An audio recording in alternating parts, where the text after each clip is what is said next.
Assalamualaikum, nama saya Nurul Syahira binti Abdul Aziz, nombor matrik 071458. Inovasi ekonomi digital ialah satu bentuk inovasi yang boleh mencetuskan peningkatan ekonomi sesebuah negara atau organisasi.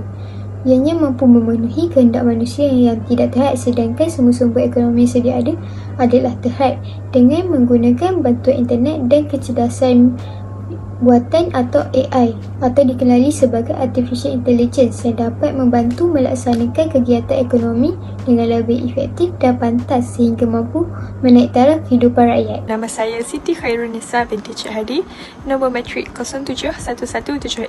Poin pertama adalah menggalakkan lebih ramai kalangan B40 dan M40 untuk mencuburi bidang keusahawanan berlandaskan sains, teknologi dan inovasi. Dengan melancarkan program inovasi teknologi dan sosial khususnya kepada golongan B40 dan M40 untuk menarik minat, justru mendorong mereka untuk mencuburi bidang keusahawanan yang berlandaskan sains, teknologi dan inovasi. Poin seterusnya adalah menggerakkan usaha-usaha pendigitalan serta mentransformasi Malaysia menjadi negara berpendapatan tinggi. Ini dijalankan dalam beberapa fasa, serta transformasi pendigitalan telah mula diterapkan, antaranya ialah perkhidmatan kerajaan dalam talian dan pilihan bayaran tanpa tunai. Nama saya Muhammad Nasrul Iman bin Sanet dan nombor matrik saya 070356. Sasarannya untuk membantu wanita, terutamanya wanita di luar bandar serta ibu tunggal di dalam bidang perniagaan di platform ICT. Hal ini dapat meningkatkan jurang digital di antara lelaki dan wanita. Selain itu, kemudahan ICT yang disediakan oleh pihak kerajaan, swasta dan bukan kerajaan juga dapat membantu wanita untuk memasarkan produk mereka di platform ICT. Sebagai contoh, penubuhan projek wanita dan myideas.@women yang ditubuhkan oleh Kementerian Sains, Teknologi dan Inovasi. Saya Nurhanisa Zee binti Roslan, 071444. Saya akan menerangkan tentang faktor inovasi ekonomi, nambah peluang pekerjaan dan menjana pendapatan demi meningkatkan kesejahteraan keluarga Malaysia. Kementerian Sains dan Teknologi Inovasi MOSTI menyasarkan sekurang-kurangnya 5,000 pekerjaan dapat diwujudkan dalam bidang Deep Tech, iaitu Deep Technology tahun hadapan. Selain itu, kerajaan turut mengusaha peluasan e-usahawan dan e-rezeki agar rakyat mempunyai peluang untuk meningkatkan pendapatan.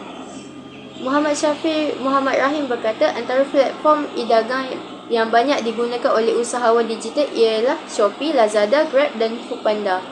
Bagi memulihkan ekonomi negara serta memberikan peluang kepada rakyat untuk menikmati penambahbaikan literasi digital, penambahan pekerjaan, berpendapatan tinggi, peningkatan kesejahteraan sosial dan kelestarian alam sekitar. Faktornya dapat meningkatkan tahap ekonomi wanita terhadap kemajuan negara di dalam bidang ekonomi yang berteraskan teknologi agar lebih berdaya saing dan tidak terpinggir dalam arus pembangunan. Ini sekaligus dapat membentuk pemikiran yang inovatif dan kreatif dalam keusahawanan secara maya. Saya Syamira binti Amir, nombor matrik 071260. Hari ini saya akan menerangkan tentang kesan politik. Baiklah, pemimpin haruslah mempunyai sifat amanah serta mempamerkan sikap kematangan. Seseorang pemimpin atau ahli politik juga harus bersedia menerima pendapat orang lain. Selain itu, setiap pemimpin juga perlu menerapkan cara berpolitik yang berjiwa rakyat, iaitu bersedia membela rakyat daripada penindasan serta memastikan prinsip-prinsip keadilan dipegang teguh. Mereka juga harus mengelakkan sifat negatif seperti materialisme. Hal ini dapat melahirkan perasaan percaya dan yakin dari kalangan rakyat kepada pemimpin untuk terus memimpin mereka. Selain itu, negara lebih terdedah dengan idea serta solusi yang inovatif dan baru. Ini dapat dilihat dari segi perkembangan e-wallet dan budaya bayaran tanpa tunai di kalangan rakyat, terutamanya generasi muda kini. Contohnya, rakyat mempunyai reaksi positif dan mudah menerima perubahan semasa, iaitu mengamalkan cara pembelanjaan tanpa menggunakan tunai. Akibat penularan coronavirus iaitu COVID-19, di Malaysia juga telah menunjukkan pembayaran alternatif baharu. Ini adalah lebih selamat, bersih dan mudah. sekaligus meningkatkan penggunaan dan kebergantungan terhadap e-dagang kepada rakyat dan mengubah cara rakyat melakukan pembayaran untuk masa hadapan. Saya Ania Safia binti Razali, nombor matriks 070812.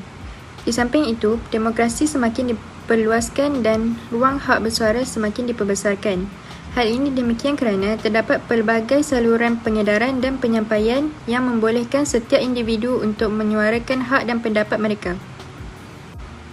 Dan menurut McLuhan, teknologi membawa perubahan kepada sosio budaya. Misalnya, pada era tahun 2003, teknologi membawa masyarakat dunia kepada kebebasan bersuara melalui blog.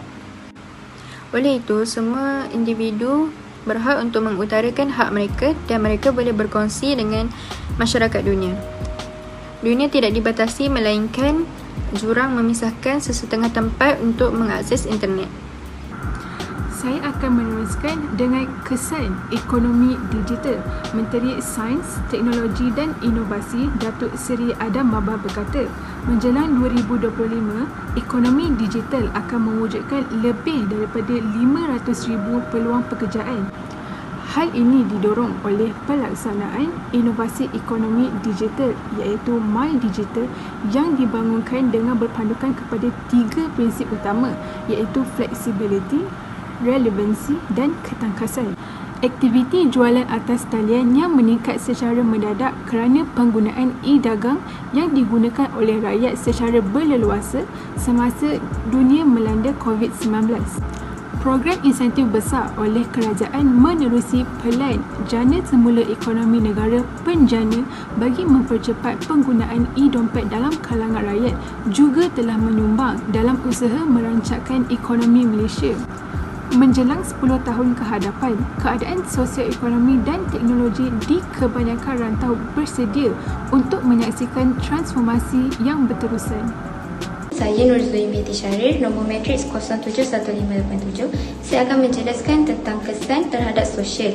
Yang pertama, mempunyai toleransi antar kaum dalam semua aspek iaitu agama, bangsa dan budaya. Datin Dr. Aziz Baharudin dan Prof. Dr. Zaid Ahmad. Media massa secara amnya mempunyai pengaruh sangat besar bagi perkembangan pemikiran manusia. Dengan perkembangan digital ini, rakyat mempunyai peluang untuk berkomunikasi dengan cara sihat di samping mendengar pendapat di antara kaum dengan lebih baik dan mudah. Rakyat juga dapat merapatkan jurang sosial di antara satu sama lain sekaligus meningkatkan toleransi bersama. Selain itu, rakyat juga memainkan peranan sangat besar dalam mengekalkan perpaduan dalam kalangan masyarakat dengan menggunakan media massa secara berhemah seperti tidak menyebarkan berita palsu supaya dapat mengelakkan penimbulan isu-isu sensitif antara satu sama lain, kata Wan Azizah Wan Ismail. Kesan kedua, wujudnya dinamik budaya yang unik di dalam negara, seperti usaha membina peradaban dan mencapai status kemajuan bagi Malaysia, terutama dalam merealisasikan wawasan kemakmuran bersama WKP 2030 yang bertunjangkan persefahaman, tolak ansur, hormat menghormati antara satu sama lain. Contohnya, di Malaysia, perpaduan dalam komuniti pelbagai kaum sebahagian daripada sejarah dan warisan kita.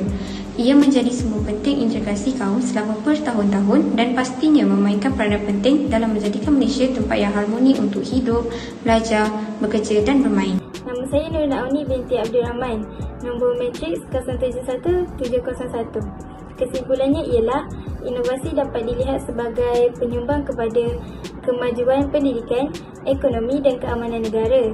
Kerajaan bersungguh-sungguh menjadikan Malaysia sebagai negara pencipta dengan penggubalan dasar-dasar negara, dan usaha yang dilakukan oleh kerajaan telah terbukti berjaya mengubah minda rakyat Malaysia.